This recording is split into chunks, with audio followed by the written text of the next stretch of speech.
wabarakatuh. Alhamdulillah alladzi bi ni'matihi tatimmus shalihat. Asyhadu an la ilaha illallah wahdahu la syarika lah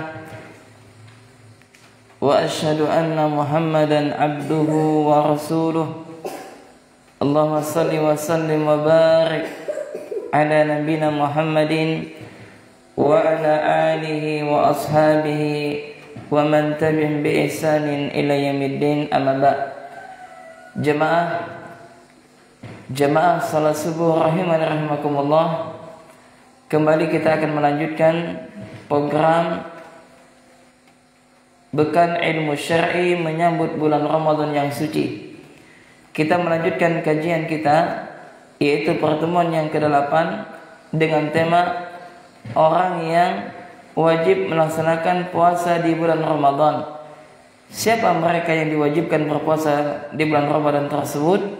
Maka berkata Syekh, ala man yajibu, yaitu puasa Ramadan ini diwajibkan kepada, beliau mengatakan ajma'in ulama'u, yaitu para ulama telah ijma', telah sepakat, ala annahu, atas sesungguhnya puasa tersebut yajibu saumu, yaitu diwajibkan berpuasa alal muslim. Nah, yang pertama atas seorang muslim.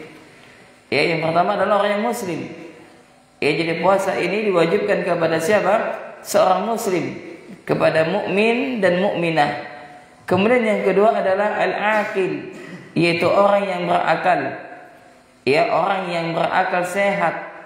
Ya, artinya orang gila tidak diwajibkan. Kemudian yang ketiga adalah al-balighi, yaitu orang yang baligh, orang yang telah mencapai usia dewasa baligh. Berarti anak kecil tidak diwajibkan. Akan tetapi kita selaku orang tua boleh kita mendidik anak kita supaya untuk ikut serta berpuasa di bulan Ramadan. Dan yang keempat adalah as-sahih, itu orang yang sehat. Artinya orang yang sakit tidak diwajibkan. Kemudian yang kelima adalah al-muqim, yaitu orang yang sedang, yaitu apa? Menetap, dia tidak dalam keadaan safar. Ya. Kemudian jemaah yang semoga senantiasa dirahmati oleh Allah Subhanahu wa taala, selanjutnya yang keenam adalah wa yajibu an takunal mar'atu, dan diwajibkan juga kepada wanita tahiratan. Nah, wanita yang suci. Ya, jadi wanita yang suci diwajibkan. Artinya di sana ada wanita yang pada kondisi tertentu dia tidak wajib untuk menjalankan ibadah puasa. Apa contohnya? Di sini disebutkan adalah minal haidhi, yaitu wanita yang sedang haid. Ya, atau yang kedua wan nifasi, ya wanita sedang nifas. Ya, yaitu nifas adalah seorang wanita ketika selesai melahirkan. Ya, maka di sana ada darah nifas. Maka ya, wanita yang sedang haid atau wanita sedang nifas, maka mereka tidak diperbolehkan untuk berpuasa. Nah, jadi dapat kita simpulkan jemaah bahwasanya puasa itu diwajibkan kepada siapa? Yang pertama adalah syaratnya adalah orang muslim. Kemudian yang kedua adalah orang yang berakal. Yang ketiga adalah orang yang baligh. Kemudian yang keempat adalah orang yang sehat. Dan yang kelima adalah orang yang sedang mukim, yaitu dia tidak melakukan perjalanan atau dia dalam keadaan tidak dalam keadaan safar. Dan yang keenam, ini khusus bagi wanita, yaitu adalah wanita yang suci. Ia suci dari haid dan nifas. Naam. Yaitu apa? Tentang syarat bagi mereka yang wajib menjalankan ibadah puasa di bulan Ramadan. Kalau seandainya terkumpul 5 hal pada kita, ya kita alhamdulillah seorang muslim, kemudian kita adalah orang yang berakal, kita adalah orang yang telah dewasa, kemudian kita dalam keadaan sehat, dan kita dalam keadaan bermukim, tidak dalam melakukan perjalanan, maka wajib bagi kita untuk apa? Menjalankan ibadah puasa. Dan bagi anda wahai para wanita, anda tidak dalam keadaan haid dan nifas. Nah, mana dalilnya? Nah, kita sebutkan dalil semua itu yang disebutkan oleh Syekh, yaitu apa? Amma adamu wujubihi ala ghairil aqili al-balighi. Ya, adapun tidak diwajibkannya ya berpuasa ini orang yang belum akil dan belum baligh. Yaitu dalil bahwasanya apa? Puasa ini tidak diwajibkan kepada orang yang tidak berakal dan orang yang masih kecil, belum baligh, berdasarkan sabda Nabi sallallahu alaihi wasallam, "Rufi'al qalamu an thalathatin." Kata Nabi sallallahu alaihi wasallam, diangkatnya pena dari 3 golongan. Yang pertama adalah 'anil majnuni hatta yafiqa. Yang pertama adalah dari orang gila sampai dia sembuh. Maksudnya sampai kembali akalnya. Artinya orang gila jemaah, dia tidak dibebankan syariat. Ya, jadi kalau dia gila, dia tidak dibebankan syariat. Dia boleh tidak sholat, boleh tidak melaksanakan ibadah puasa di bulan Ramadan. Kenapa? Karena dia majnun. Dia gila. Ya, kapan dia diperintahkan lagi? Ketika dia sadar, hatta yafiqa, ketika dia sadar kembali. Ya, na'am. Kemudian yang kedua adalah wa'anin naim. Nah, orang yang tidur hatta yastayqidha, sampai dia terbangun. Oleh karena itu, kalau seandainya Anda sedang tidur lalu Anda minum misalkan, Anda makan misalkan, ngigau misalkan ya enggak? Gimana? Batal ke puasanya? Hah? Apakah ada yang seperti itu? Ya. Nah, kalau seandainya orang yang tidur, maka dia apa? Diangkat pena. Ya, dia tidak diwajibkan. Tapi kapan dia diwajibkan? Ketika hatta yastayqidha, ketika dia terbangun dari tidurnya.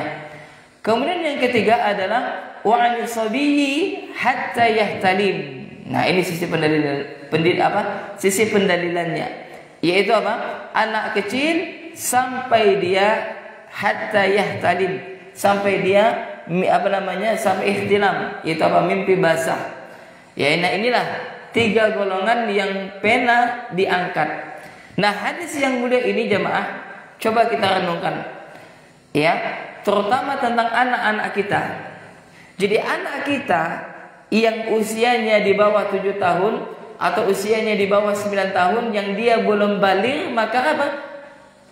Kalau dia melakukan kesalahan tidak ditulis sebagai dosa. Nah, seyogyanya kita selaku orang tua, ketika anak kita yang masih kecil, yang belum baligh, ketika dia melakukan kesalahan, tidak usah kita marahkan. Kita lihat dulu pelanggarannya, pelanggaran apa? Kalau pelanggaran syariat, ya harus kita marah. Ya, tapi kalau seandainya bukan pelanggaran syariat, maka apa? Kita maklumi. Kenapa? Karena mereka masih kecil. Kenapa? Karena Allah saja tidak mencatat sebuah keburukan yang mereka lakukan. Akan tetapi selaku orang tua, kita berusaha untuk membiasakan kebaikan-kebaikan kepada anak kita sejak mereka di usia yang masih kecil tersebut. Naam. Kemudian kata Syekh rahimahullah, beliau mengatakan, yaitu apa? Wa yustahabbu liwaliyi sabiyyi ayya'murahu bisyami. Ya, dan dianjurkan bagi orang tua anak tersebut untuk memerintahkan anaknya untuk berpuasa. Mata ataqatu liyatamarrana alaih. Ya, yaitu apa? Tujuannya adalah supaya untuk membiasakan anak tersebut melakukan ketaatan. Ia melakukan ketaatan. Ya, maka kita biasakan anak kita melakukan ketaatan sejak dia di usia masih kecil. Kemudian jemaah, semoga senantiasa dirahmati oleh Allah Subhanahu wa taala.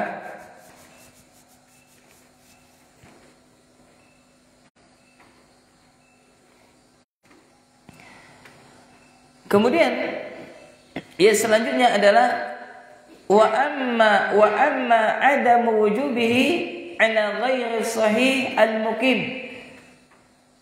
Nah, adapun yaitu apa? Dalil tentang tidak diwajibkannya orang yang berpuasa yang tidak dalam keadaan sehat. Ya, itu adapun dalil tentang apa? Tidak diwajibkan orang yang berpuasa yang dia kondisinya apa? Ghair sahih. Dia tidak sehat jamaah. Al-muqim akan tetapi dia dalam keadaan mukim. Artinya adalah dalil bahwasanya orang yang sakit itu boleh untuk tidak berpuasa. Mana dalilnya? Di dalam Al-Quran surah Al-Baqarah ayat 184 yang mana Allah Subhanahu wa taala berfirman, "Wa man kana maridan aw ala safarin." Dan barang siapa yang sakit kata Allah atau dalam keadaan safar, fa'iddatun min ayyamin ukhra. Ya, maka hendaklah dia menghitung bilangan hari-hari yang dia tidak menjalankan puasa tersebut. Itu hendaklah dia akan menghitung dari hari-hari yang lain. Artinya orang yang sakit maka dia boleh untuk tidak berpuasa. Demikian juga orang yang sedang dalam keadaan melakukan perjalanan. Kemudian jemaah, kata Syekh rahimahullah, fa in saman maridu wal musafiru ajza'ahuma. Nah, kalau seandainya ada orang yang sakit atau orang yang sedang dalam keadaan safar, dia memaksakan dirinya untuk berpuasa, maka hukumnya adalah ajza'ahuma, maka boleh. Ya, kalau dia sakit, ya, kemudian atau dia dalam keadaan safar, akan tetapi dia memaksakan dirinya untuk berpuasa, maka tetap boleh. Ya, maka tetap boleh. Li'anna ibahatal fitri lahuma rukhsatan. Kenapa? Karena sesungguhnya kalau seandainya dia berbuka itu pun boleh. Kenapa? Itu adalah rukhsah bagi dia. Ya, itu adalah rukhsah bagi dia, yaitu keringanan bagi dia. Kemudian kata Syekh, fa in akhadha bil azimati fa huwa khairun. Dan kalaulah seandainya keduanya ini, yaitu orang yang sakit, ya, dan orang yang dalam keadaan bepergian tersebut tetap bersikeras hendak berpuasa, maka ini baik bagi dia. Ya, maka dilihat nanti kondisinya, ya, mana yang paling utama kalau dia sakit atau dalam keadaan safar, berpuasa ataukah berbuka. Nah, ini akan kita bahas pada pertemuan berikutnya. Wa ayyuhuma afdal al-fitratu amisawm. Ya, maka dilihat mana yang lebih afdal. Ya, apakah dia berpuasa ataukah dia berbuka. Ya, jadi kalau seandainya kita menghadapi dua kondisi tersebut, ya sakit atau sedang safar, maka yang paling utama mana? Ya, dia tetap melanjutkan berpuasa ataukah dia mengambil rukhsah, yaitu apa? Dia berbuka. Yang mana insyaallah akan kita sampaikan pada besok biiznillah. Nah, demikian jemaah yang dapat kami sampaikan, mudah-mudahan bermanfaat. Jadi kesimpulannya adalah bahwasanya puasa ini diwajibkan kepada siapa? Yang pertama adalah orang muslim, ya, laki-laki maupun wanita. Kemudian yang kedua adalah yaitu apa? Orang yang akil, orang yang berakal. Yang ketiga adalah orang yang baligh. Yang keempat adalah orang yang sehat. Dan yang kelima adalah orang yang sedang dalam keadaan mukim. Naam, dia tidak dalam keadaan safar. Nah, adapun wanita, dia dalam keadaan suci dari haid dan nifas. Yaitu adalah orang yang diwajibkan untuk menjalankan ibadah puasa di bulan Ramadan. Naam, kita cukupkan sampai di sini jemaah. Mudah-mudahan Allah Subhanahu wa taala memberikan taufik kepada kita untuk selalu senantiasa berusaha melakukan ketaatan kepadanya. Allahumma amin. Kita cukupkan. Subhanakallahumma wa bihamdik, asyhadu an la ilaha illa anta, astaghfiruka wa atubu ilaik. Assalamualaikum warahmatullahi wabarakatuh.